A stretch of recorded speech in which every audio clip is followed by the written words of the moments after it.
What's the movie in your head that you could make in the next, say, 6 to 12 months? Hey, my name's Anthony. This is day 29 of 30 of my 30 videos in 30 days challenge. For those of you keeping score at home, I have hit 28 of 29 days so far, which means that I have missed one day in this 30-day process. And just a quick update, that is perfect. I'm not going to try to catch up. I'm not going to try to hit 2 a day to get my 30 and 30. The purpose of this exercise was to get going on YouTube and to begin talking about a subject that matters a lot to me, which is independent filmmaking in 2025. Having some discussions lately with filmmakers who are lamenting the changes that are going on in Hollywood and how the access to making bigger budget films is maybe not what it used to be. Well, maybe we're just going about this all wrong. We're treating filmmaking as a commoditable activity. I want to direct a film and I want someone to pay me to do it. I want to write a movie and I want someone to pay me to write the movie, or to pay me for having written the script for the movie. So I want to write the script and I want there to be some money that's going to come to me that I'm going to claim as a fee for having put together this particular project. But if you look at the folks that have really done it and made it and kind of done their own thing, their path is much different. It starts with a very low budget movie, something you can do with basically the cash in your pocket and whatever resources you have in your own house. This is what we call resource-based filmmaking. And we use it often as a way of describing micro-budget filmmaking for the people who don't have access to all of the networking and the contacts to get their film made. Well, the truth is that in order to make a movie for millions of dollars, you need to meet people, you need to know people who have millions of dollars to spend on movies. And what we've seen is that there are lots of movies of all genres that can be made for any budget range. You can make a $200 million science fiction film and you can make a $6,000 science fiction film. You can make a $6,000 drama and you can make a $30 million drama. Action films or spy films can all be made at every budget level. And it really comes down to not just using your resources effectively, but understanding what you can and can't do with the medium of making a feature movie. I still think that the format of a 70-minute to 150-minute movie is a format that I love to watch. I love to watch movies, and I made a video about that the other day. And so I want to make more of those. And I believe that there are lots of people like me who do as well. And even if it's just people who are in my age bracket, 40 and above, who grew up going to see movies, that's fine, because I can build an entire career for the next 20 years around making movies to appeal to people who grew up with movies.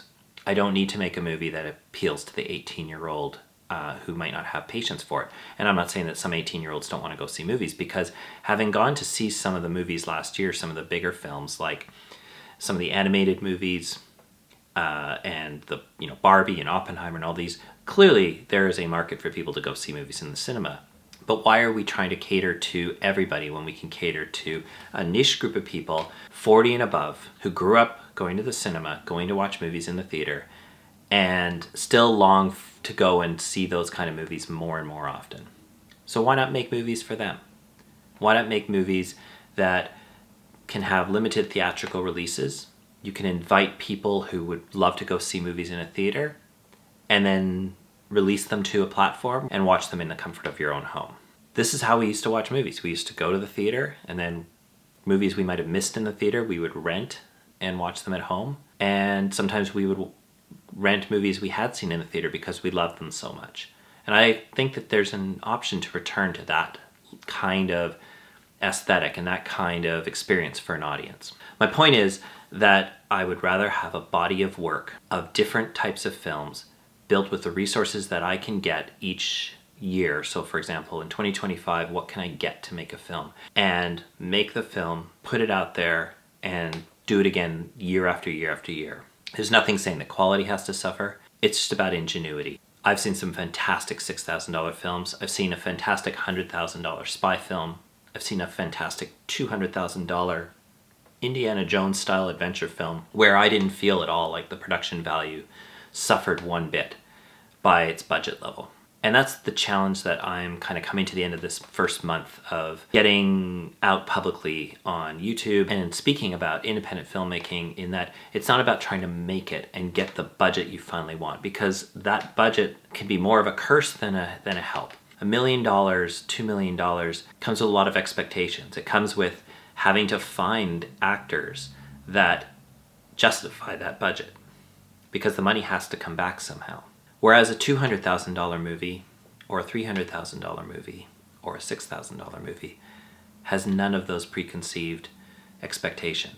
The only barrier at that point is you as a filmmaker. The one factor about all of this is that you've got to build a team, and you've got to find people who are like-minded, who are thinking the same way you are about how to make films. From actors to crew to collaborators. Look for people who want to make stuff happen. Adopt a bit of a community theater approach where I have a film to make, I need some help, and I'm going to look for the people who can help me. And we will make it not by putting people out of business or putting people out of work, but we'll make it the way it needs to be made in order for us to all get something out of it and be able to afford to do so. So that might mean you make the film on weekends and work a day job. Or it might mean that you make the film over the course of 12 months like we did with 13 Miles, and it's in between gigs. You work on it, you might be working on another movie that gives you a paycheck, and then you go back to filming 3 or 4 days of your movie. Whatever it takes, think of the story that you can tell with the resources that you know you can have access to in the next year.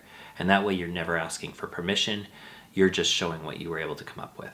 This is a bit of a riff, this is a little off the cuff. Tomorrow I am going to talk more about the month of YouTube, give a little bit of my feelings about how the YouTube experience has gone for me this month, and what to expect moving forward. Thanks again for watching, and I wish you a great night.